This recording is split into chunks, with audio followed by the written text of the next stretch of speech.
Hello, Remote Start here, and today's video will be about how much money do you need to live abroad. My last video about improving my social life did pretty well, and I wanted to show people how you can achieve this type of life as fast as possible. The background gaming today is Black Ops 2 custom games on PC. I did fairly well, got second. The big takeaway of the video is that you don't need to make 100K a year.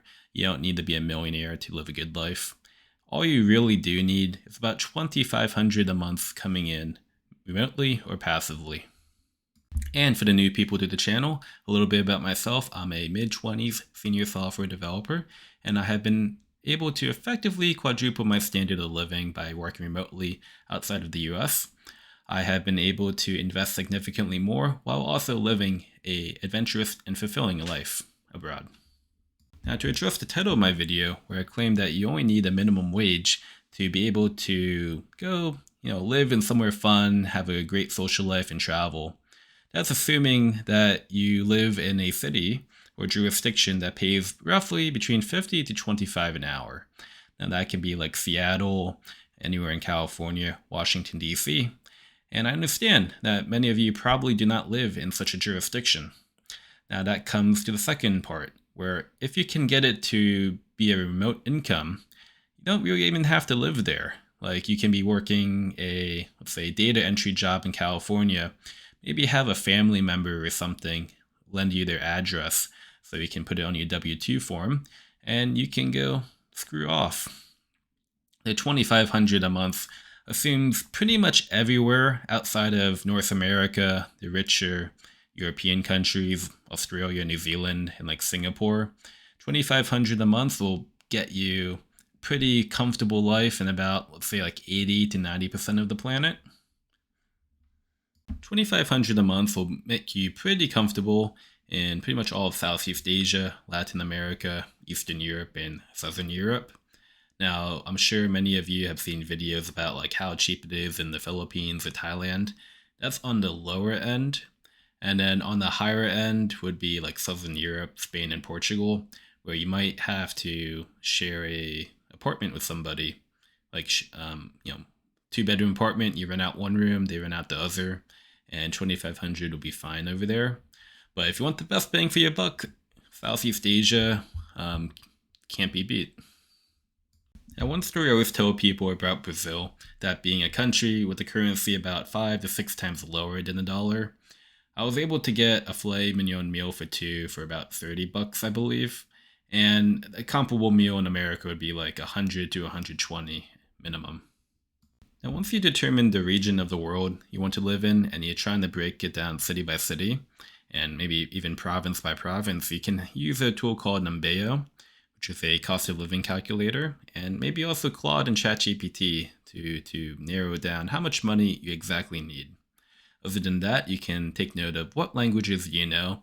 Like, if you can speak Spanish, you can get pretty far in South America without any trouble. You can also consider how safe the place is. Numbeo provides a pretty good detailed report.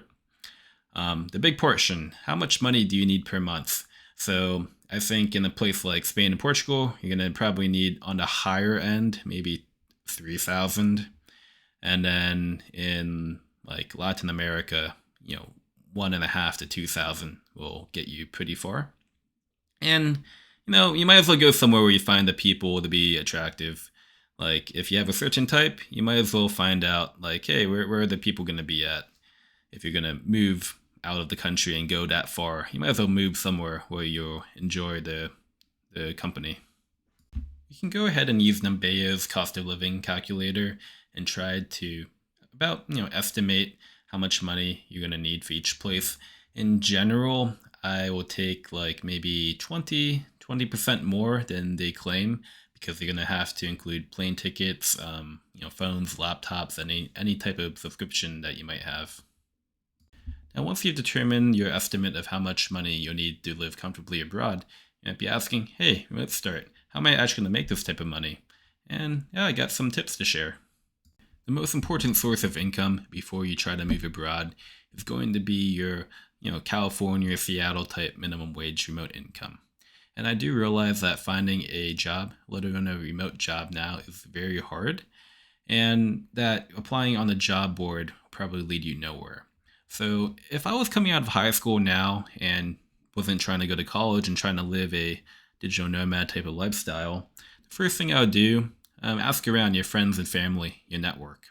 Basically, if anyone needs any type of computer task to be done, and you have friends and family that run their own company, like let's say your aunt is running a daycare, or your uncle is running a landscaping company, and they need extra help to do any type of data entry, accounting, building a website, integrating software, etc. Given that you're pretty young, you can learn quickly, learn on YouTube how to pretty much do anything. And if you can score, that 20 per hour and 40 hours per week, you're set.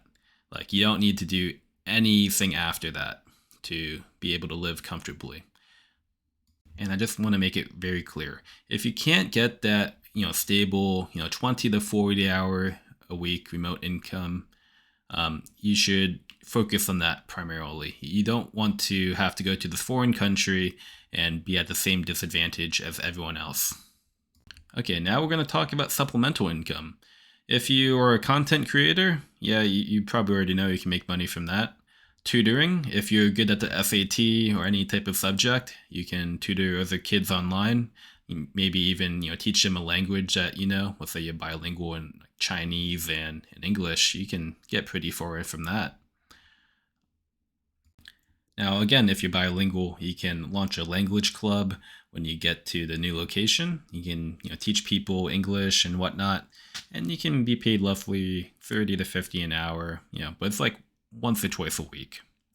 Other thing you can do once you get into the location, you can be a tour and hike guide. I've had some friends who've done it. You get paid about 30 to 50 per tour when you take into the tips are paid, and the general ticket to attend a tour. Additional, plus you get free exercise, free transportation, and everything.